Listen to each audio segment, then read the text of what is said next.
আজকে পড়াবো কি দ্রবণ, ঠিক আছে। দেখ, দ্রবণ যে নামটা নামটা ধরো সবাই শুনেছিস, দ্রবণ বা সলিউশন। দ্রবণ দ্রবণ কি? ধর তুই যে ধর শরবত করছিস ধর, বা ধর জলের মধ্যে চিনি গোলাচ্ছিস বা জলের মধ্যে নুন গোলাচ্ছিস, তাহলে কি হচ্ছে, তুই যখনই চিনিটা দিয়ে দিচ্ছিস জলের মধ্যে, তুই যখন নাড়তে থাকছিস কিছুক্ষণ পরে কি দেখিস যে চিনি জলের মধ্যে গুলে গেছে। মানে তোকে যদি বলে কেউ যে তুই চিনিটাকে আলাদা করে দে, তুই কি করবি? পারবি না।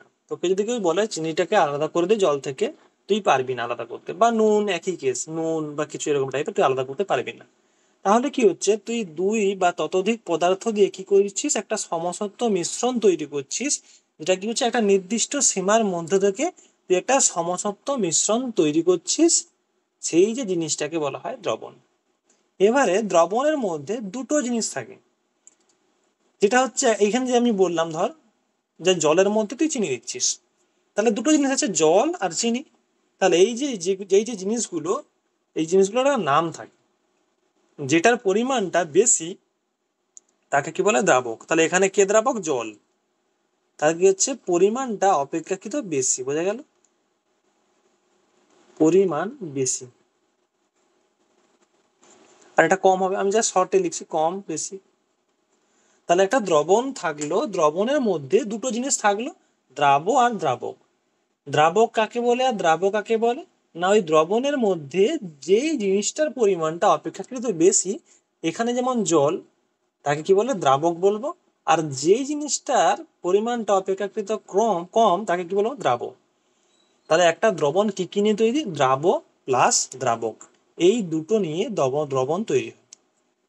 এবারে এই দ্রবণটা বিশেষ করে কিসের উপর নির্ভর করে? উষ্ণতার উপর নির্ভর করে। আর এই দ্রবণের অনেক রকম ভাগ থাকে, আমি ভাগগুলো আস্তে আস্তে যাবো। কি কি ভাগ? সম্পৃক্ত, অসম্পৃক্ত আর অতিপৃক্ত। তিনটে ভাগ থাকে দ্রবণের। দ্রবণের তিনটে ভাগ: অসম্পৃক্ত, সম্পৃক্ত, খুব ইজি এগুলো, আর এটা হচ্ছে অতিপৃক্ত।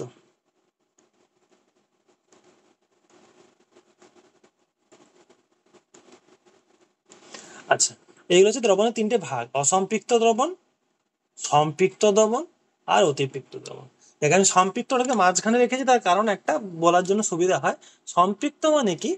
ধর একটা কোনো একটা সলিউশন, মানে একটা কোনো একটা দ্রাবক আছে, ধর জল বা অন্য কিছু, ধর কোনো একটা তরল বা কোনো কিছু একটা আছে, সেখানে তুই ধর ধর জলই, ধর জল আর চিনি বলছি, ধর জল আছে, তুই চিনি আস্তে আস্তে ঢালতে যাচ্ছিস, চিনি ঢালছিস, গোলাচ্ছিস, দেখছি গুলে যাচ্ছে, গুলে যাচ্ছে, গুলে যাচ্ছে।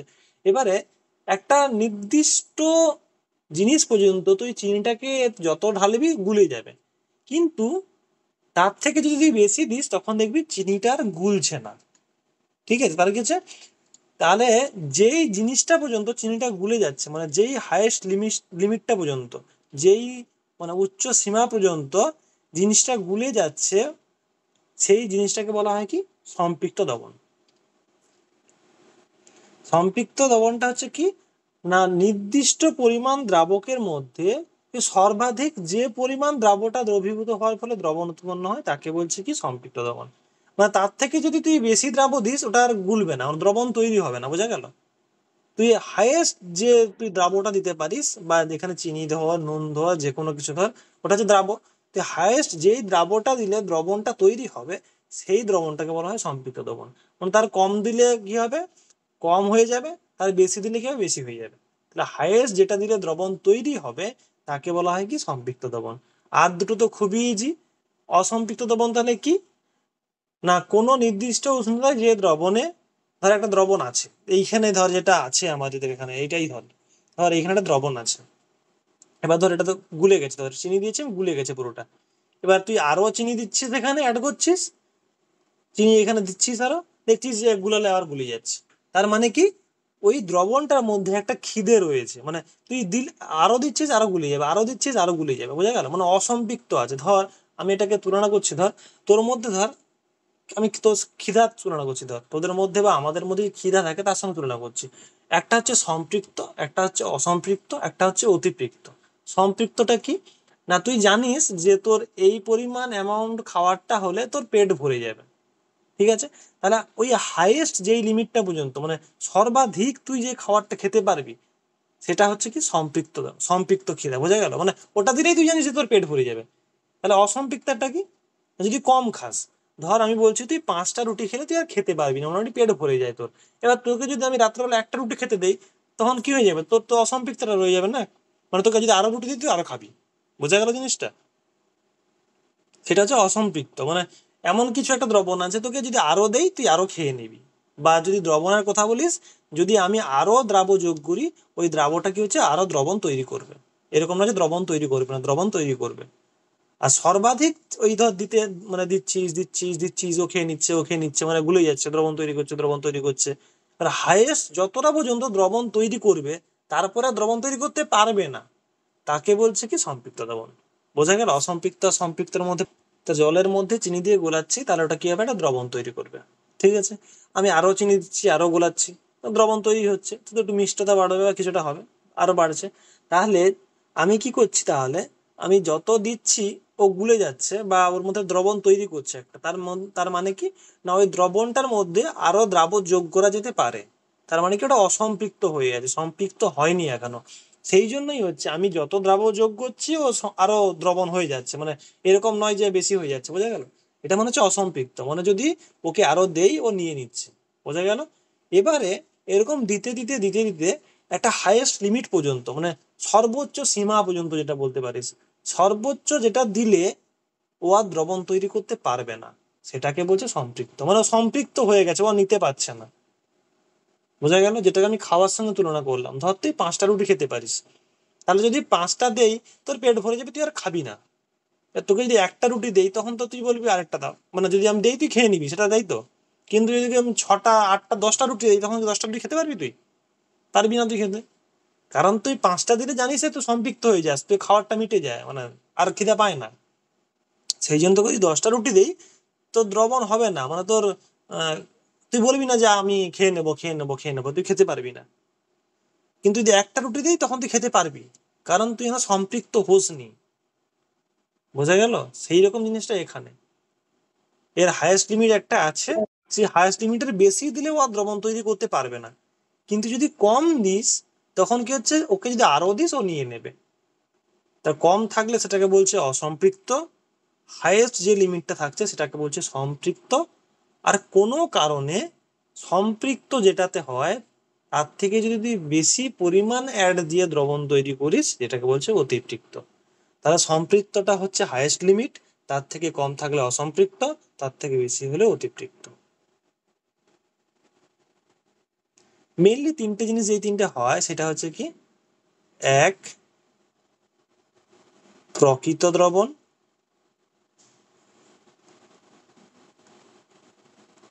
দুই কোলোয়েডীয় দ্রবণ। এখান থেকে কোশ্চেন কিন্তু প্রায় আসে, বারবার বলছি, এখান থেকে কোশ্চেন আসে। কোলোয়েডীয় দ্রবণ, তিন প্রলম্বন।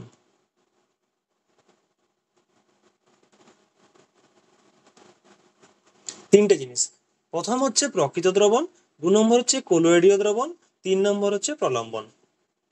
না এই যে আগের জিনিসগুলো বললাম কিসের উপর ডিপেন্ড করে, না ওর মধ্যে কতটা দ্রবীভূত হতে পারে তার উপর নির্ভর করে তিনটা বলেছিলাম: অসম্পৃক্ত, সম্পৃক্ত আর অতিপৃক্ত। বাট এখানে কি হয়, এখানে জিনিসটা একটু আলাদা। এখানে জিনিসটা, এই দ্রবণটা কিসের উপর ডিপেন্ড করে বা কিসের উপর নির্ভর করে? এখানে দ্রবণটা নির্ভর করে তুই যে জিনিসগুলো নিয়েছিস তার ব্যাসের উপরে, মানে তুই যে পদার্থটা বা যে বস্তুটা বা যে জিনিসটা নিয়েছিস, তার ব্যাসের উপর নির্ভর করে দ্রবণটা কি হবে। প্রকৃত দ্রবণ কি? না প্রকৃত দ্রবণ হচ্ছে, না তুই একটা কোনো দ্রাবকের সঙ্গে দ্রাবকে মিশিয়েছিস, দ্রাবক আছে দ্রাব আছে, দুটো মিশিয়েছিস, মেশানোর ফলে কি হচ্ছে, একটা সমসত্ব স্বচ্ছ মাধ্যম তৈরি হচ্ছে। মানে ধর, এখানে ধর একটা তুই গ্লাস নিয়েছিস, জল নিয়েছিস বা কিছুটা লিকুইড নিয়েছিস, তার মধ্যে যেটা চিনি বা নুন দিয়ে দিয়েছিস। এবার এটাকে যদি গুলিয়ে দিস, কি হবে? একটা সমসত্ব মিশ্রণ তৈরি হয়ে যাবে, স্বচ্ছ মিশ্রণ। তুই যদি জলের মধ্যে চিনি গুলিয়ে দিস, এরকম হয়, মানে কালার চেঞ্জ হয়ে গেল বা মিশ্রণটাকে দেখতে পাচ্ছিস না, এরকম তো হয় না, স্বচ্ছ মিশ্রণ হয়। মানে তুই বুঝতেই পারবি না যে এটাতে চিনি মিশিয়েছে কি মিশায়নি। মানে যদি একটা ধর এমনি জলের গ্লাস রাখলাম, একটাতে আমি বললাম যে 10 গ্রাম বা 10 mg চিনি মিশিয়ে একটাতে রাখলাম, তো তুই যদি চোখে না দেখিস তুই বলতে পারবি না যে এটা চিনি মেশানো আছে, এটা চিনি মেশানো নেই। সোজা কথা এটা। তাহলে কি মিশ্রণ তৈরি হলো?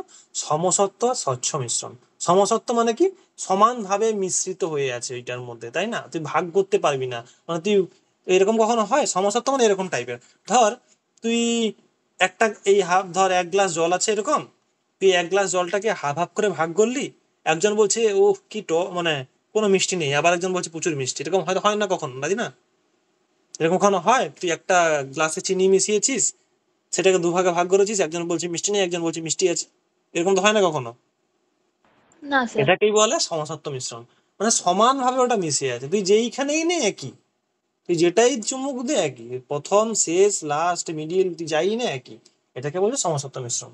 আর স্বচ্ছ মানে কি? দেখতে পাবি তুই এপাশ থেকে ওপাশ, স্বচ্ছ মানে ক্লিয়ার, ক্লিয়ার হবে, মিশ্রণটা ক্লিয়ার হবে। তা সেই দ্রবণটাকে বলছে কি? প্রকৃত দ্রবণ।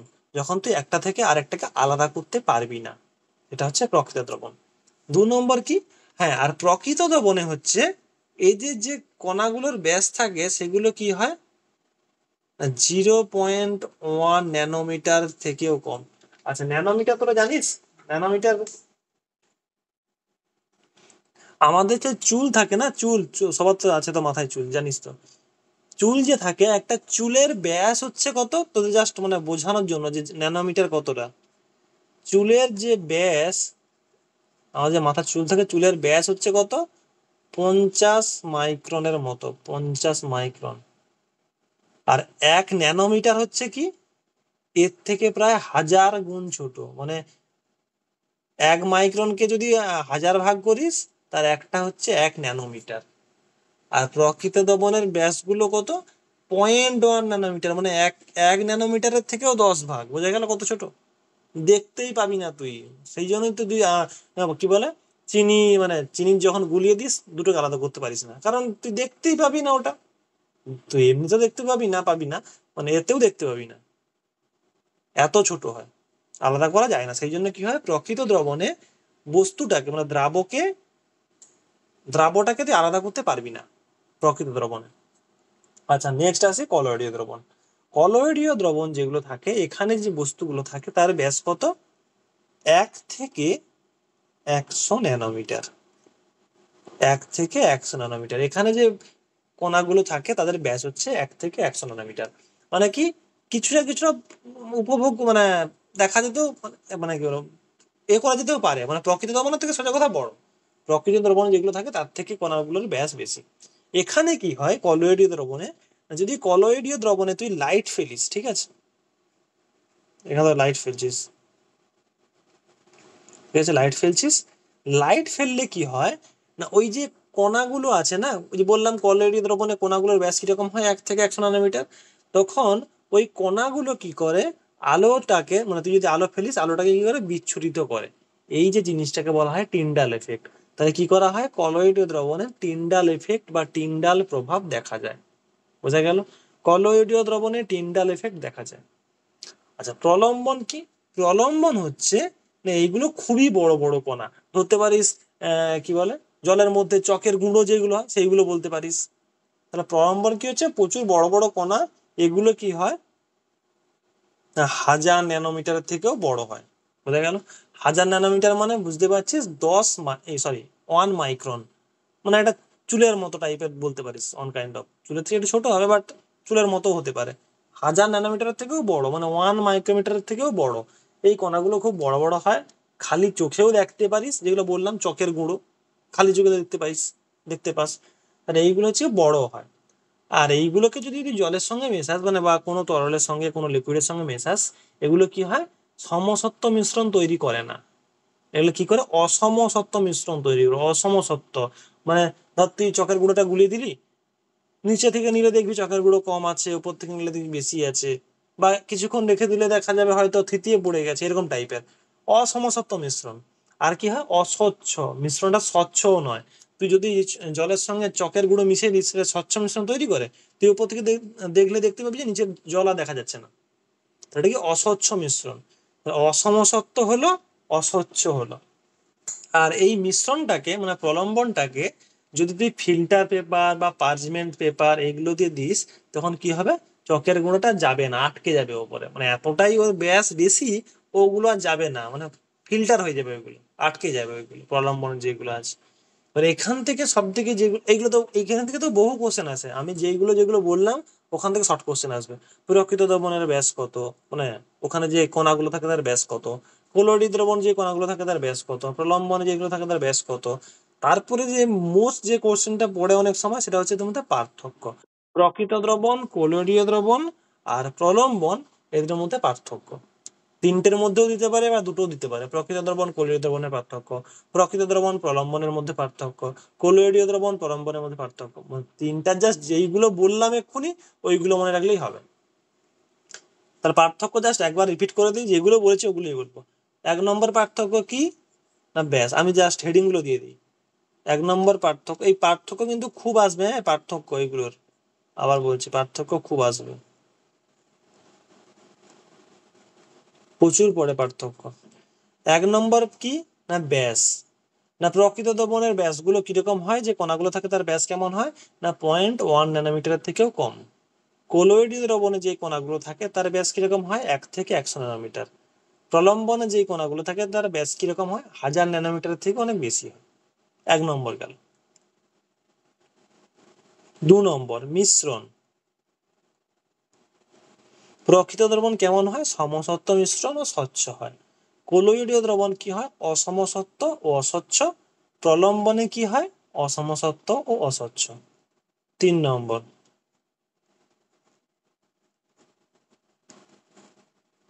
টিন্ডাল প্রভাব বা টিন্ডাল এফেক্ট, প্রকৃত দ্রবণে টিন্ডাল এফেক্ট দেখা যায় না। তুই যদি জল মানে তুই যদি উপর থেকে লাইট বা আলোক রশ্মি ফেলাস, যদি দিস, তখন কি হয়, উপরও এক পাশ থেকে যায় ওপাশ থেকে বেরিয়ে যায়, ওখানে কোনো কি হয় না, এ হয় না, আলোর এ হয় না, মানে বিচ্ছুরিত হয় না আলো, ওখান থেকে কণাগুলো থেকে আলো বিচ্ছুরিত হয় না। সেই জন্য কি এখানে টিন্ডাল এফেক্ট দেখা যায় না প্রকৃত দ্রবণে। কোলয়েডীয় দ্রবণে কি হয়, টিন্ডাল এফেক্ট দেখা যায়। তার কারণ কি বলেইছি আমি অলরেডি, যে কণাগুলোর ব্যাসটা এমনই হয় 1 থেকে 100 ন্যানোমিটার, ওখান থেকে কি হয়, কণাগুলো আলোটাকে বিচ্ছুরিত করতে পারে, এই এফেক্টটাকে বলা হয় টিন্ডাল এফেক্ট। আর প্রলম্বনে কি হয়, প্রলম্বনে হয় না এমন নয়, বাট কিছু কিছু সময় দেখা যায়, সব সময় হয় না, কিছু কিছু সময় টিন্ডাল এফেক্ট দেখা যায়। মানে ধরো ওই যে কণাগুলো থাকে, কণাগুলোর ব্যাসের উপর নির্ভর করে কিছু কিছু সময় টিন্ডাল এফেক্ট দেখা যায়। বোঝা গেল? এই মোটামুটি তিনটা করলেই হবে, আরো কেউ পড়তে পারে সেটা আলাদা ব্যাপার, তিনটা করলে হবে মোটামুটি, বোঝা গেল? ব্যাস, মিশ্রণ, টিন্ডাল ইফেক্ট, আরো বই থাকবে, পড়লে হয়তো 2 নম্বরের পড়বে, ম্যাক্সিমাম 3 নম্বর, তাও 3 নম্বর পড়বে না, 2 নম্বরেরই পড়বে। এবার উদাহরণ দিতে পারিস, প্রকৃত দ্রবণের একটা উদাহরণ চিনি জলের মিশ্রণ, কোলয়েড দ্রবণের একটা উদাহরণ স্টার্চ বা শ্বেতসার, এগুলোকে মিশ্রণ, বা ভাতের ফেন, বা হচ্ছে তোর হিমোগ্লোবিন। আর প্রলম্বনের উদাহরণ কি না, চকের সঙ্গে জলের গুঁড়ো, উদাহরণ দিয়ে দিলে একটা করে পড়াবো। সেটা হচ্ছে কি, নিশ্চয়ই অবদ্রব, এখান থেকে একটা শর্ট কোশ্চেন তোদের আসে, ও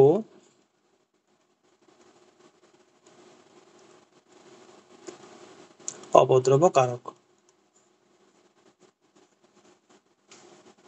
না এখানে কি হয়, অভদ্রব আর অভদ্রব কারক জিনিসটা, মানে এটা খুবই ইজি, তোর দেখেও থাকবি হয়তো। অভদ্রব জিনিসটা কি না, কোনো একটা ধর তরল পদার্থ আছে, তার মধ্যে কি করবে, একটা অমিশ্রণযোগ্য অন্য একটা পদার্থ, যেগুলোর ব্যাস 100 থেকে কত, 100 থেকে 1 মাইক্রন, মানে 1000 ন্যানোমিটার আর কি, অন্য কারিনী একটা কোণার ব্যাস কত,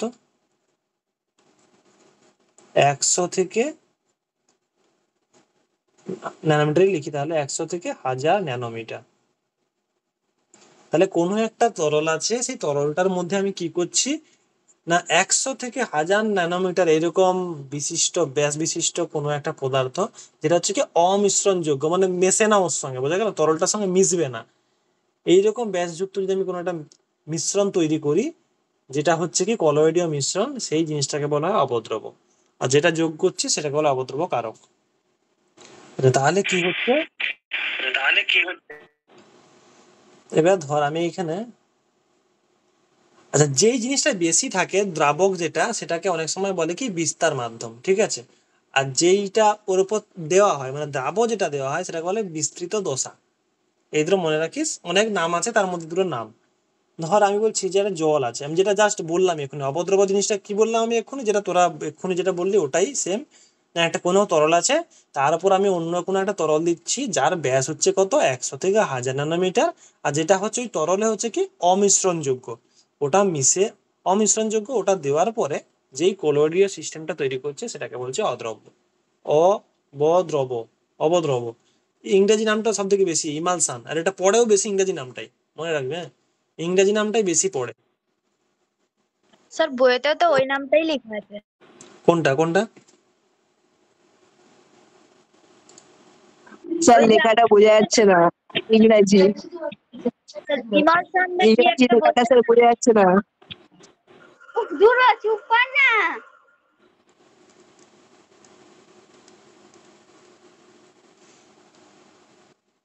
তার বেশিরভাগ সময় হ্যাঁ ইমালসানও থাকতে পারে, ইমালসানটাই বেশি থাকে আর কি, ইমালসান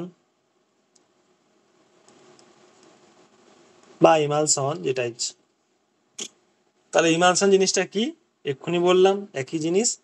আর এবারে ধর, আচ্ছা এটা যেটা এক্ষুনি বলেছিলাম, যে জিনিসটা দ্রাবক যেটা মানে বেশি থাকে যেটা, সেটাকে বলে বিস্তার মাধ্যম, আর যেটা উপরে দেওয়া হয় বিস্তৃত দশা।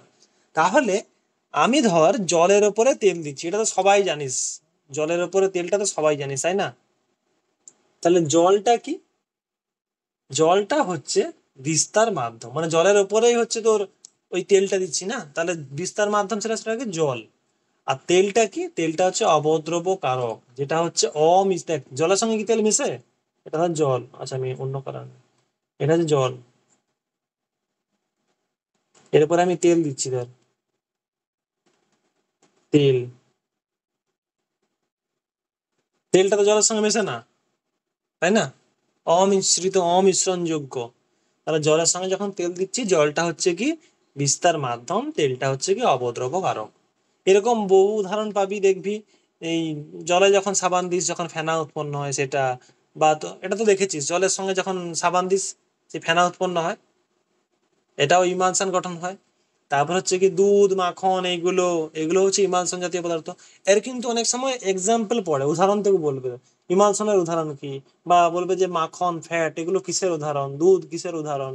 জলের সাথে সাবান মেশালে জামা কাপড় কি বলে, মানে এই তেল জাতীয় জিনিসগুলো উঠে যায়, এর কারণ কি, একই জিনিস ইমালশন। এগুলো শর্ট কোশ্চেন পড়তে পারে, ঠিক আছে? ইমালশন থেকে তোকে পড়বে ইমালশন কাকে বলে, উদাহরণ দাও 1 নম্বর, আর না হলে 2 নম্বরে যেটা পড়ে শর্ট কোশ্চেন সেটা হচ্ছে কি তোকে একটা কিছু বলে দেবে কিসের উদাহরণ। না স্যার। দেখ, দ্রাব্যতা কিছু না, খুবই ইজি। দ্রাব্যতা জিনিসটা কি, কোনো একটা পদার্থ যেটা নিয়েছিস, দ্রাব্যতা মানে হচ্ছে এটা ইকুয়াল টু কি, ওই চুপ করবি। মাইক্রোফোনটা অফ কে করতে কে? বলছে। দ্রাব্যতা কি, দ্রাব্যতা হচ্ছে দুটো রেশিও। কোন দুটো রেশিও, না গ্রামে প্রকাশিত যেটা বেশি থাকে, বেশিটা কোনটা থাকে, দ্রাবক, গ্রামে প্রকাশিত দ্রাবকের ভর, আর উপরে কি থাকে, গ্রামে প্রকাশিত, দ্রাবক বাদ দিলে আর একটা কি থাকে, দ্রাবক,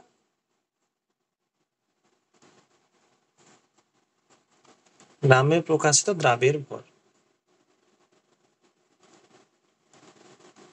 যদি এটাকে পার্সেন্টেজে করিস ইনটু 100, এটাকে বলে দ্রাব্যতা। গ্রামে প্রকাশিত দুটো রেশিও, দুটোর অনুপাত, কোন দুটোর অনুপাত, না গ্রামে প্রকাশিত দ্রাবের ভর আর গ্রামে প্রকাশিত দ্রাবকের ভর, এই দুটোর অনুপাতকে কি বলা হয়, দ্রাব্যতা। যখন দ্রবণ আমরা প্রথমটা পড়েছিলাম, একবারে প্রথম পেজ ফার্স্ট পেজ যখন পড়েছিলাম, সেখানে কি পড়েছিলাম, না কোনো একটা দ্রবণে কোনটা বেশি থাকে, বেশি থাকে কোনটা, দ্রাবক। দেখ দ্রাবকের পরিমাণটা বেশি থাকে, দ্রাবের পরিমাণটা কম থাকে। আর লাস্ট পেজে দেখ ওটাই করেছি, দেখ দ্রাবের ভর বা দ্রাবকের ভর, তাহলে দ্রাব যেটা হয় এটা কি থাকে, কম থাকে, তাই তো, মানে দ্রাবের ভর তো কম থাকে, আর দ্রাবক যেটা ওটা বেশি থাকে। জলের মধ্যে যদি চিনি দিস বা জলের মধ্যে যদি নুন দিস, তাহলে নুনটা কম থাকে আর জলটা বেশি থাকে, একই জিনিস। তার মানে কি, ওপরে জিনিসটা কম থাকে নিচের জিনিসটা বেশি থাকে। তাহলে ওপরে কম নিচে বেশি মানে কি, জিনিসটা সবসময় 1-এর থেকে কম হবে, যখনই 100 দিয়ে গুণ করবি 100 থেকে কোনোটা জিনিস কম থাকবে। তাহলে দ্রাবকটা সব বেশিরভাগ সময় কি হয়, সবসময় 0 থেকে 100-এর মধ্যে বিলং করে। আর আরেকটা জিনিস যেটা দ্রাব্যতার, এই যে দ্রাব্যতা, এর কোনো কি হচ্ছে একক নেই। তার কারণ কি? কারণ দেখ, ওপরে হচ্ছে ভর, নিচেও হচ্ছে ভর, দুটো রেশিও, ভর বাই ভর কি হবে, তার কোনো একক থাকবে? ভর বাই ভর হলে তো একই জিনিস, তো ভরকে ভর দিয়ে ভাগ করছিস, তার কোনো এককই থাকবে না। সেই জন্য কি হচ্ছে, দ্রাব্যতার কোনো একক নেই, দ্রাব্যতার কোনো একক নেই। তার কারণ হচ্ছে দ্রাব্যতা হচ্ছে দুটো রেশিও, গ্রামে প্রকাশিত দ্রাবের ভর আর গ্রামে প্রকাশিত দ্রাবকের ভর, এই দুটো রেশিও হচ্ছে দ্রাব্যতা, সেই জন্য এর কোনো একক নেই। এবার দ্রাব্যতা বিভিন্ন লোক বিভিন্ন ভাবে সংজ্ঞা দিতে পারে, আমি যেটা লিখেছি ওটারও একটা সংজ্ঞা, বইয়ে দেখবি আরো 2-3টা করে সংখ্যা পেয়ে যাবি, যে কোনো একটা মানে প্রপার লিখলেই হলো, যে কোনো একটা তুই লিখবি, সেটা একই লিখলে হলো, মানে তুই যেখান থেকে লিখবি একই জিনিস লিখলে হলো। আবার কোথাও দেখবি হয়তো এরকম টাইপের আছে, কোনো একটা নির্দিষ্ট উষ্ণতায় বা টেম্পারেচারে 100 গ্রাম দ্রাবককে সম্পৃক্ত দ্রবণে পরিণত করার জন্য যে পরিমাণ দ্রাবের প্রয়োজন হয়, ওই উষ্ণতায় ওটাকে দ্রাব্যটির দ্রাব্যতা বলা হয়। আমি যেটা লিখেছি ওটাও বলতে পারিস, যেটা ইচ্ছা বলতে পারিস, বাট যেখান থেকে লিখবি সেই যেন পুরো জিনিসটা লিখিস, বোঝা গেল? যেখান থেকে লিখবি পুরো জিনিসটা লিখবি। এরকম নয় যে 3টা সংজ্ঞা আছে, আমি ওখানে একটা হাফ লাইন নিলাম, তারপরে এখানে হাফ লাইন নিলাম, তারপরে ওখানে হাফ লাইন নিলাম, এরকম যেন না হয়, যেখান থেকে নিবি পুরোটা লিখবি। পরেরটা যেটা বললাম ওটাও লিখতে পারিস, কোনো নির্দিষ্ট উষ্ণতায় 100 গ্রাম দ্রাবককে সম্পৃক্ত দ্রবণে পরিণত করার জন্য যে পরিমাণ দ্রাবের প্রয়োজন হয়, ওই উষ্ণতায় ওই দ্রাব্যটির দ্রাব্যতা বলা হয়, এটাও লিখতে পারিস। তাহলে কি লিখেছি, কোনো একটা নির্দিষ্ট উষ্ণতায় 100 গ্রাম দ্রাবককে সম্পৃক্ত দ্রবণে পরিণত করতে যে পরিমাণ দ্রাবের ভরের প্রয়োজন হয়, ওই উষ্ণতায় দ্রাবটির গ্রামে প্রকাশিত ভরকে দ্রাবটির দ্রাব্যতা বলে। এবার এটাকে তোরা নিজের মতো সাজাতে পারিস, বই থেকে দেখতে পারিস এর থেকে ভালো লেখা আছে কিনা, যদি সহজ মনে হয় সেটাও করতে পারিস, সেটা ইচ্ছে, এটাকে দ্রাব্যতা বলা হয়। তাই কিন্তু এটা মনে রাখি যে দ্রাব্যতার কোনো একক হয় না, তার কারণ হচ্ছে কি, দ্রাব্যটা হচ্ছে দুটো ভরের রেশিও বা অনুপাত, সেই জন্য দ্রাব্যতার কোনো একক নেই, এটা শুধুমাত্র একটা সংখ্যা, এর কোনো একক হয় না। কোশ্চেনটা হচ্ছে, একটা তোকে টেম্পারেচার বলে দিয়েছে 25 ডিগ্রি উষ্ণতায়, বলছে পটাশিয়াম নাইট্রেট, তার বলেছে কি 50 গ্রাম, ভালো করে পড়বি, পটাশিয়াম নাইট্রেটের 50 গ্রাম সম্পৃক্ত দ্রবণে 21 গ্রাম বলছে লবণ দ্রবীভূত আছে। টোটাল তাহলে দ্রবণটা কত তোকে বলে দিয়েছে, 50 গ্রাম, 50 গ্রাম সম্পৃক্ত দ্রবণে বলে দিয়েছে লবণ আছে কত, 21 গ্রাম। তাহলে বলেছে কি সম্পৃক্ত দ্রবণ 50 গ্রাম, তার মধ্যে লবণ আছে 21 গ্রাম, তাহলে বলছে পটাশিয়াম নাইট্রেটের দ্রাব্যতা কত। তাহলে দ্রাব্যতা সমান আমরা আগের পেজে কি পড়েছি, না দ্রাব্যতা সমান দ্রাবের ভর বাই দ্রাবকের ভর। তাহলে ভাব, টোটাল যদি ভরটা হয়, তাহলে একটা আছে দ্রবণ মানে কি, দ্রবণ তো প্রথমেই লিখেছি আমি, দ্রবণ মানে কি, দ্রাব প্লাস দ্রাবক, এটাই তো দ্রবণ। মানে একটা দ্রবণের মধ্যে তো দ্রাব থাকে আর দ্রাবক থাকে, মানে তুই যদি জল চিনি দ্রবণ করিস, সেখানে জল থাকে আর চিনি থাকে, যেখানে জলটা হচ্ছে বেশি থাকে যেটাকে বলে দ্রাবক, আর চিনিটা কি হচ্ছে কম থাকে, যেটা বলা হয় দ্রাবক। এবার দ্রবণের ভর মানে কার ভর হবে, তাহলে দ্রাবের ভর প্লাস দ্রাবকের ভর, মানে চিনি জলের শরবতে টোটাল যে ভরটা হবে, টোটাল যে ওয়েটটা হবে, ভরটা হবে, সেটা কি জলের ভর আর চিনির ভরই তো হবে, না আর কি যোগ করছিস, তুই আর তো কিছু যোগ করছিস না। তার দ্রবণের ভর সমান কি দ্রাবের ভর প্লাস দ্রাবকের ভর। এবার দেখ এখানে বলে দিয়েছে কি, দেখ দ্রবণের ভর কত, 50 গ্রাম, দেখ দ্রবণের ভর 50 গ্রাম বলে দিয়েছে। লবণ আছে, লবণ মানে কি, লবণটা কি, লবণ কি করা হয়, দ্রাবক দ্রাবক, লবণ হচ্ছে দ্রাবক, কারণ লবণটা কম থাকে। লবণ তোকে বলে দিয়েছে 21 গ্রাম, তাহলে তোকে দ্রাব্যতা বের করতে বলেছে। দ্রাব্যতা সমান আমি জানি, লিখে দিচ্ছি, তোরা বের কর। দ্রাব্যতা সমান কি,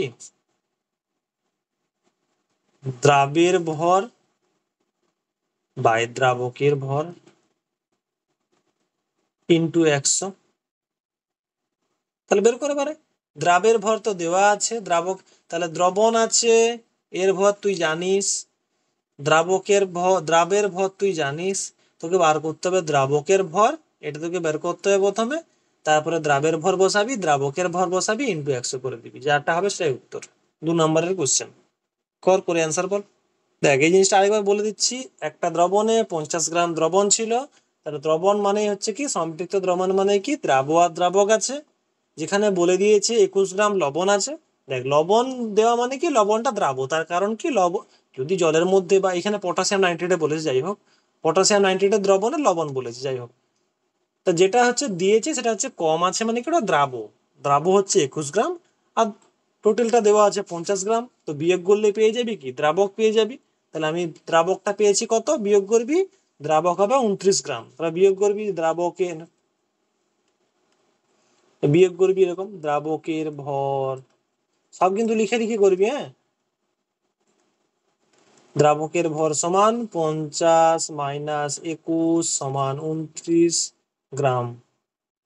প্রথমে লিখবি যে পটাশিয়াম নাইট্রেটে সম্পৃক্ত দ্রবণের ভর 50 গ্রাম।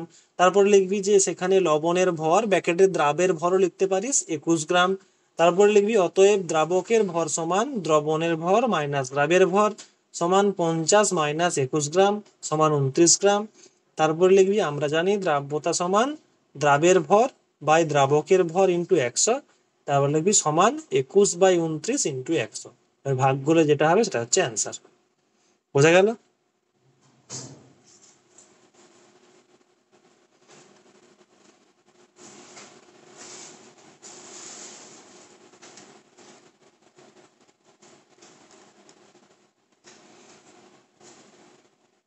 নেক্সট যেটা পড়াবো সেটা হচ্ছে কি দ্রবণের গাঢ়ত্ব বা শক্তিমাত্রা। গাঢ়ত্বটাই বলি বেশি ভালো, গাঢ়ত্ব। আচ্ছা, দ্রবণের গাঢ়ত্বটা কি না, প্রতিটাই যখন বলবো আমরা প্রতিটাই দেখ একটা বলছি যে কোনো একটা নির্দিষ্ট উষ্ণতায় বা তাপমাত্রায়। কারণ হচ্ছে কি যখনই দ্রবণ পড়বি সেটাই হচ্ছে কি তার উপরে দ্রবণের উষ্ণতার একটা নির্ভরতা থাকে। মানে তুই এটা অলরেডি আছেও মনে হয়, চাপ আর উষ্ণতার প্রভাব। দেখ চাপের উপর বলে দিই, জাস্ট যখন বলছি যখন বলে দিই চাপের উপর কঠিন আর তরলের দ্রাব্যতার কোনো একটা এফেক্ট পড়ে না খুব একটা দ্রাব্যতাতে, কিন্তু উষ্ণতার উপর পড়ে। যদি তুই উষ্ণতা বাড়াস তাহলে কি হয়, ওই কঠিন বা তরল পদার্থের দ্রাব্যতাটা বাড়তে থাকে। মানে তুই ধর উষ্ণতাটা বাড়িয়ে দিলি, তাহলে ওখানে আরো তুই বেশি পরিমাণ দ্রাব্য দিলে ওটা সম্পৃক্ত দ্রবণ তৈরি করতে পারে। চাপের উপর খুব একটা এফেক্ট থাকে না, কিন্তু উষ্ণতার উপর এফেক্ট করে, এফেক্ট থাকে। ওখানে কি হয় না দ্রাব্যতাটা বেড়ে যায়, উষ্ণতা বাড়ালে দ্রাব্যতা বেড়ে যায়। তাহলে এখানে দেখতে পাচ্ছিস দ্রাব্যতা মানে কি দ্রাবের ভর বাই দ্রাবকের ভর। তো উষ্ণতা বাড়লে কি হয় দ্রাব্যতাটা বেড়ে যায়, যার ফলে কি হয় ওই দ্রাবকের মধ্যেই বেশি পরিমাণ তুই দ্রাব্য আরো দিতে পারিস, সেই কারণেই দ্রাব্যতাটা বেড়ে যায়। অনেক সময় পড়ে যে উষ্ণতার উপর দ্রাব্যতার কি প্রভাব আছে, তাহলে কি উষ্ণতা বাড়ালে দ্রাব্যতা বেড়ে যায়। আর দ্রবণের গাঢ়ত্ব কি, গাঢ়ত্ব হচ্ছে না কোনো একটা নির্দিষ্ট উষ্ণতায় কোনো একটা নির্দিষ্ট টেম্পারেচারে, কোনো নির্দিষ্ট টেম্পারেচারে বা উষ্ণতায়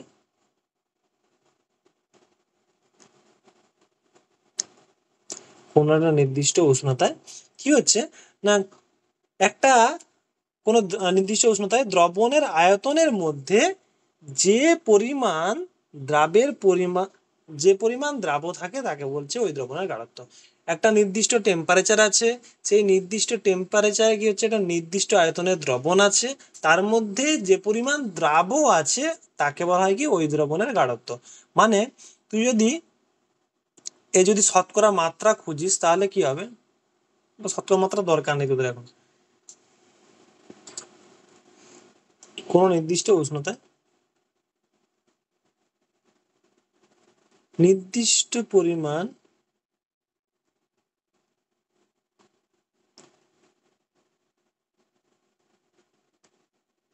দ্রবণের আয়তনের মধ্যে, তা যেটা বললাম সেটাই লিখছি, কোনো নির্দিষ্ট উষ্ণতায় নির্দিষ্ট পরিমাণ দ্রবণের আয়তনের মধ্যে উপস্থিত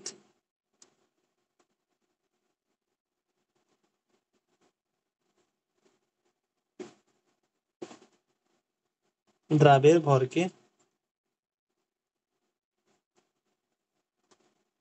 ওই দ্রবণের বা ওই নির্দিষ্ট উষ্ণতায় ওই দ্রবণের গাঢ়ত্ব বলে।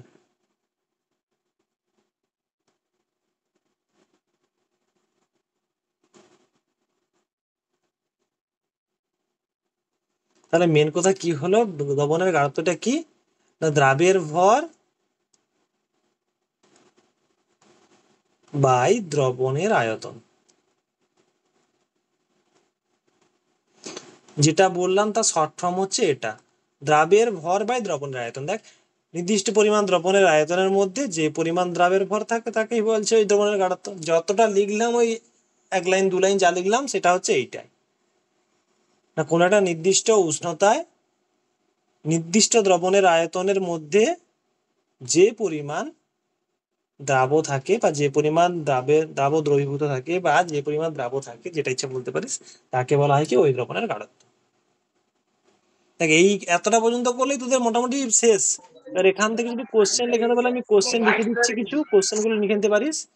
ধর কোশ্চেন গুলো আমি লিখে দিই। কোশ্চেন 1, কোশ্চেন 1 কি দ্রবণ কাকে বলে, ঠিক আছে। কোশ্চেন গুলো লিখে নে। দ্রবণ কাকে বলে,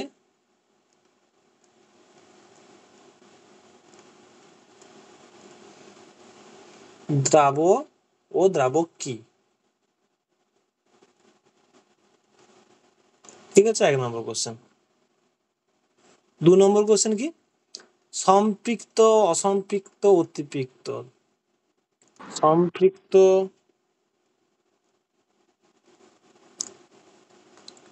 অসম্পৃক্ত অতিপৃক্ত,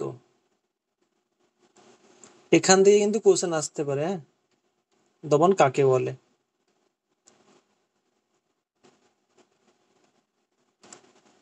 ঠিক আছে 2 নম্বর। 3 নম্বর কোশ্চেন কি এখান থেকে কিন্তু খুব ইম্পর্টেন্ট, মানে এটা কিন্তু আসবেই, যেটা লেখাচ্ছি এরপরে কোশ্চেন। কিছু কোশ্চেন পাবি, হয় পার্থক্য, না হলে শর্ট কোশ্চেন, কিছু কোশ্চেন পাবি।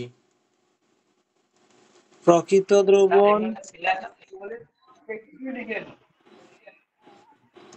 কোলয়েডীয় দ্রবণ, আর কি প্রলম্বন।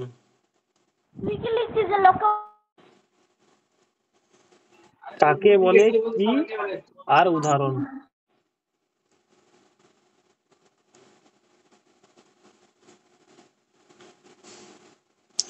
ঠিক আছে।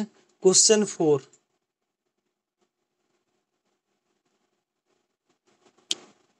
ইমালশন কি,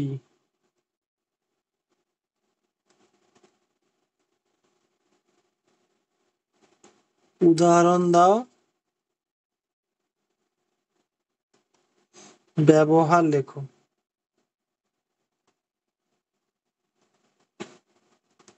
ঠিক আছে, হয়ে গেল। 5 নম্বর, স্যার 5টাই থাক।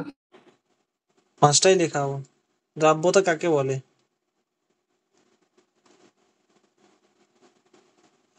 দ্রবণের গাঢ়ত্ব কি।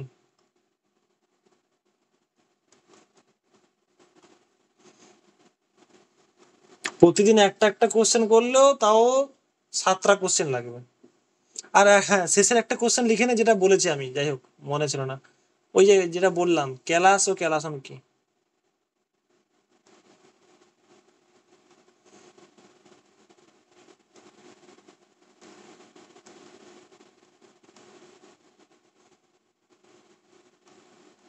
এই কোশ্চেন গুলো করলে মোটামুটি হয়ে যাবে। তারপর যেগুলো শর্ট কোশ্চেন গুলো তো বলেছি মাঝে মধ্যে, যেগুলো তোর ওর উদাহরণ, যেগুলো ইমালশনের যেগুলো উদাহরণ, তারপরে তোর ব্যাস কত, যেগুলো শর্ট কোশ্চেন বলেছি আমি, ব্যাস কত, সমসত্ব না অসমসত্ব, টিন্ডাল এফেক্ট কোনটায় দেখা যায় কোনটা দেখা যায় না, এগুলো হচ্ছে শর্ট কোশ্চেন পড়বে। মানে 3 নম্বরে 4 নম্বর যদি কোশ্চেনকে ভালো করে করিস, ওখান থেকে মানে কোনো নাম্বার পাওয়ার চান্স খুব বেশি। 3 নম্বরে 4 নম্বর কোনো না কোনো নাম্বার তুই পাবি, খুব বেশি 3 4। আর 5 নম্বর থেকে এটা পড়তে স্যার পারে বা শুধু এখান এগুলোই থেকে অঙ্ক পড়বে তো? পড়তে পারে। এইগুলো করলে মোটামুটি হয়ে যাবে।